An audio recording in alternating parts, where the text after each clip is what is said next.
So we have some of our people here who think then that slavery was back then and had nothing to do, and had nothing to do with them. Ladies and gentlemen, we've never escaped slavery. We still share the slave consciousness of our great-great-grandparents. We are of the same mind to a great extent that they were. We have not advanced beyond these people. How can I say that? I generally ask a series of questions. You say that slavery has nothing to do with you and slavery was back there. And I ask you the question then, what language do you speak?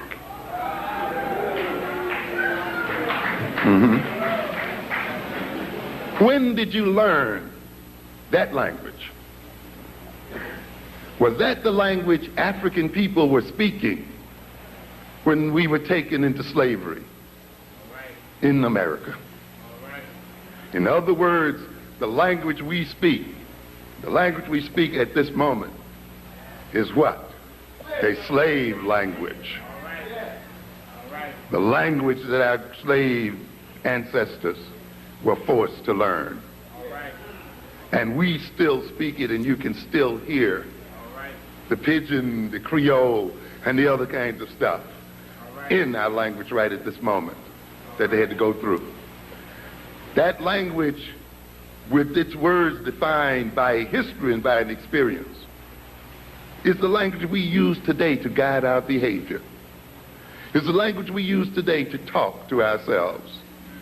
It's the language we use today to learn about ourselves and to learn about the world. It's the language today we use to try to understand ourselves. Is there no wonder then that we are still confused? So we have not escaped slavery because we are still using a slave language, and we speak the language of slaves. What kind of food do you eat? You say soul food? Was that the food of African people? Slave food. The food that we find most satisfying, the food that we find that sticks to our ribs, the food that we call down home, a food that we learn to eat in the quarters. And yet we dare say that we have escaped slavery, that we have nothing to do with those people back there, that was back there. When our whole very social life and social relationships, our very definition of ourselves as a people, our very attempt to commune with ourselves is mediated by the food of slaves. Understand what I'm trying to get at? And how can you say that you exist in a different consciousness from another people? What kind of uniforms are we wearing? Huh? What kind of clothes are we wearing? Were these the clothes of African people? Huh? This is what we got to look at. Yes. What is this to say then that we've escaped slavery? What kind of names do we respond to? Yes. Yes.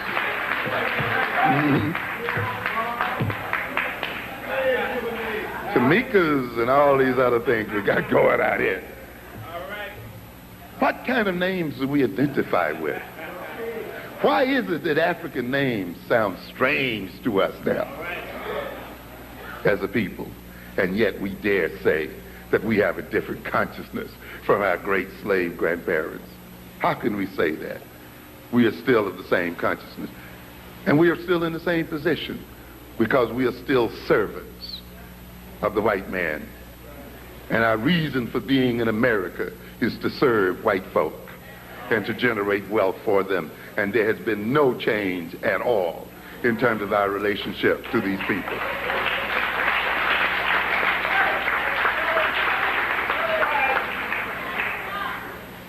The values that we pursue are slave values. and the values of servants.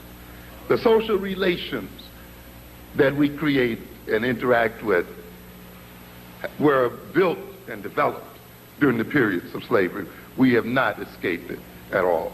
But it is time for us to change the slave consciousness, this consciousness of servitude that is still too much with us today. And ultimately, we ask the question that's closest to home for a lot of people. When we claim that we've escaped slavery, and the slavery was something back there which had nothing to do with us today. And then I ask you the question, what kind of God do you worship?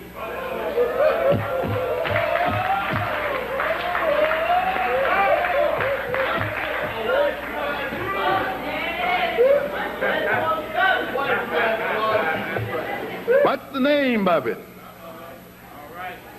Who taught you to praise him? Was this the God you were praying to before you were brought to these shores? Was this the religion you had before you were brought to these shores? Can you name one African God?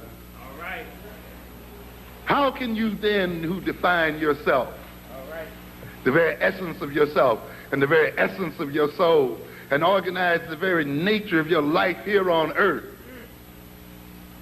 based on a God handed to us by our slave masters, claim that you have no slave consciousness and are not related to slavery? In other words, then, ladies and gentlemen, we are not Africans. We are possessed by spirits and demons.